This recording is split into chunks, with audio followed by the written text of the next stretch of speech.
Grazie Luca, grazie Grazie. tante. Grazie tante Luca, è un grandissimo piacere per me di essere qui con voi. Purtroppo non posso fare un discorso tutto in italiano, dunque con il vostro permesso parlerò in inglese. So we have heard today from every speaker, from the mayor of Rimini, from Letizia, from the head of Confindustria, from the prime minister, that basically what has brought us all here today to San Patrignano is accepted by everyone, which is the world cannot continue to function as it is. Capitalism has served us wonderfully for 250 years. But the consequences of capitalism, up until recently, we could cope with. Today, when we see the huge inequalities that exist in the world, the huge migratory shifts that are endangering the stability of host countries and not bringing solutions to the countries of origin, when we look at climate change and endangering the existence of the planet, all of us must come to the conclusion, and have come to the conclusion, certainly in this hall today, that we need to find a much better way for our system to operate. Ladies and gentlemen, this is not about inventing a new financial mechanism. This is about changing all capital flows. Because what we see today is that governments are unable to deal with poverty. I became involved in this whole field because the British government asked me to look at inequality in 2000. And however much money governments throw at poverty and all the consequences of poverty, the gap gets bigger and bigger, and those who are born into poor families are stuck behind. Equality of opportunity has become an empty phrase if you are born in the wrong family. If your parents are unemployed, if they have a drug habit, and what a great honor it is to be here at San Patrignano, where 26,000 young people and others have been helped to get out of drug addiction into positive roles in society. And so the question today isn't so much, do we need to change? The question is, what type of a revolution are we going to go through? Every revolution, the French Revolution, the Russian Revolution, came because there were huge economic pressures, huge inequalities that simply became unacceptable. Well, I'm glad to say that what is pushing the impact revolution forward today is going to bring about a revolution that is as important as the Russian or the French Revolution. But it is going to follow the theme of the tech revolution and the style of the tech revolution, which I was privileged to participate in, and which over a period of 30 or 40 years changed completely the way we live. The way I see it is, in the 19th century and before, investors thought about financial return only. And then, in the 20th century, people began to realize that there's more to it than just financial return, and risk thinking came in. And with risk thinking came the measure of risk. We couldn't measure risk accurately as investors, but we could measure it dependably. We could look at the past and we could say a company's shares goes up and down in a certain way. That's an indication of the risk. From risk thinking came risk-adjusted returns. You can include in a portfolio of investments categories of investment like venture capital and private equity, where, as Luca said, I was fortunate enough to make my career, because even though they're inherently riskier or appear to be riskier, their return is greater than the risk involved. And this changed the face of global economic development. Portfolios went from investing just in two categories, national bonds and national shares of companies, to having diversified portfolios, going not just to venture capital and private equity, but to emerging countries, to help fund the development of India and China, and beginning now Africa. So risk thinking transformed investment flows. Well, I believe the same is going to happen with impact thinking, because we've gone from measuring return to measuring risk and return into a phase where we're going to measure risk, return, and impact. And if we want to change the behavior of capital markets, and if we want to give consumers the opportunity to discriminate between the products of companies whose values they share and whose values they oppose, and if we want to give employees a sense of the contribution at the social and environmental level of potential employers, and if we want to give pensioners the opportunity to affect the portfolios that hold their pension in ways that improve the world, as is beginning to happen. In Holland, the 400 billion euro pension fund of the health workers now has $20 billion allocated to impact investment. If we want to do this, then we're going to have to measure impact, just as Laetitia said earlier. We have to measure impact in a dependable way. It's easier to measure than risk, I can tell you as a financial person, and many people in the audience will agree with me. The question is, how does that measurement express itself, and how practically are we going to translate that measurement into a change of behavior? Well, I'm glad to say, answering the second point first, the behavior has already changed. The revolution is already underway. $22 trillion are already going into investment that have an environmental, social, or governance objective, usually not to do harm.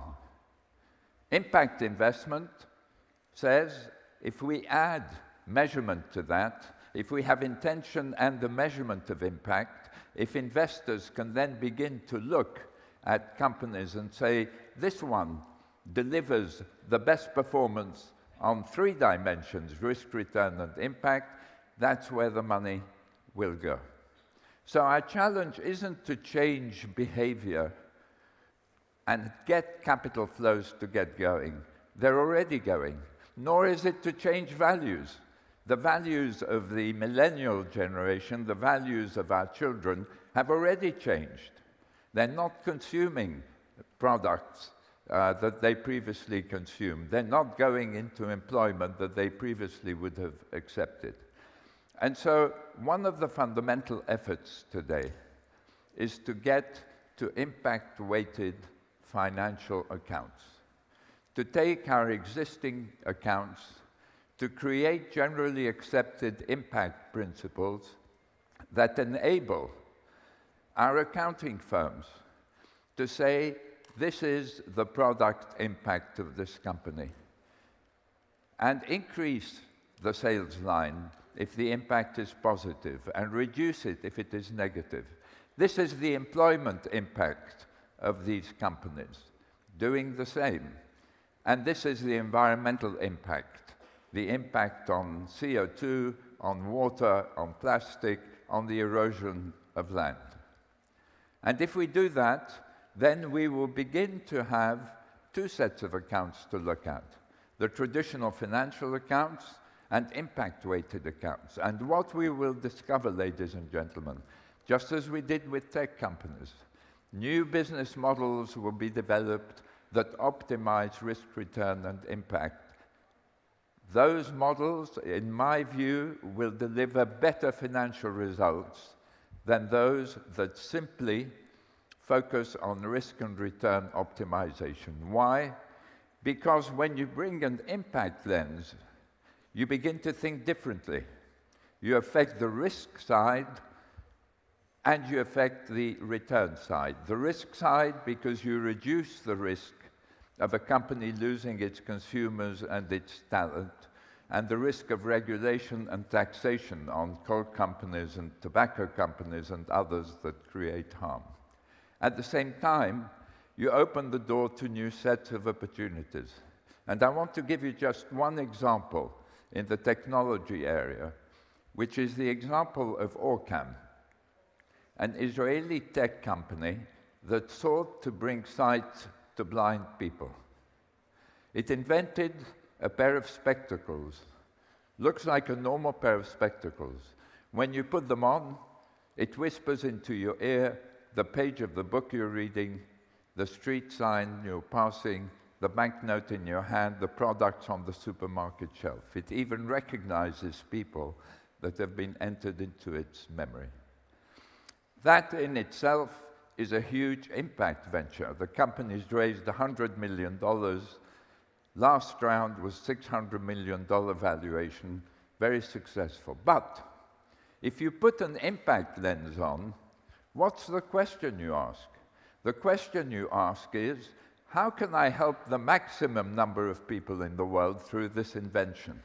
And what is the answer?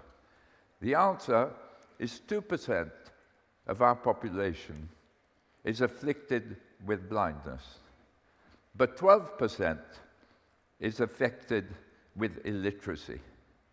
800 million people in the world cannot read.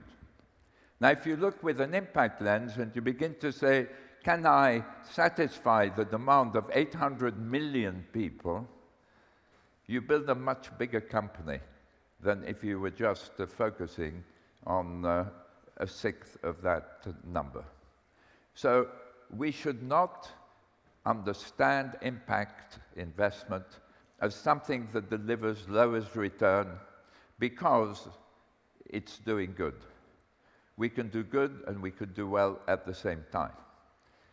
The other reason I can say the revolution is underway is the social impact bond to which Luca and Letizia referred. In 2010, a group of young people I had recruited at Social Finance in the UK to find the way in which not-for-profit organizations like San Patrignano can raise investment capital instead of just donations. And they came back with what Luca described, the social impact bond. What if we pay when an improvement has actually happened as philanthropists, as governments, and then attract investment capital opposite to find entrepreneurs who can innovate like Orcam and help achieve social and environmental improvement as we make very attractive returns. There are now nearly 150 social impact bonds in 29 countries tackling 14 social issues. Here in Italy, the previous government took a bold step. It created a small but significant outcomes fund of 25 million euros. The idea was to begin to get government on the track of saying, we need a revolution in the way capital is used, in the way we harness entrepreneurship and innovation to tackle social issues. And this is the way to show that we can optimize risk, return, and impact. And it puts us on the path to impact economies, where business and investment decisions are made on the basis not just of risk and return, but risk, return, and impact.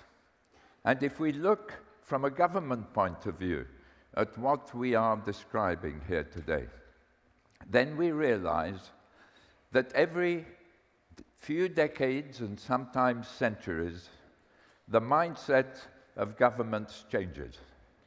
In the 17th, 18th centuries, mercantilism was the way governments thought. Let us manage trade so as to enrich our country. And then in the 19th century, we had laissez-faire. Let business do everything.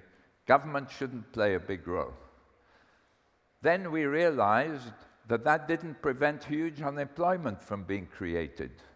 And Keynes came along and said we have to manage the economy. We have to use monetary policy and we have to use fiscal policy to reinflate the economy when we want to create jobs. Then came Milton Friedman in the United States and the neoliberal school, going back and saying, you know what, that didn't work so well. Let's just go back to business doing everything.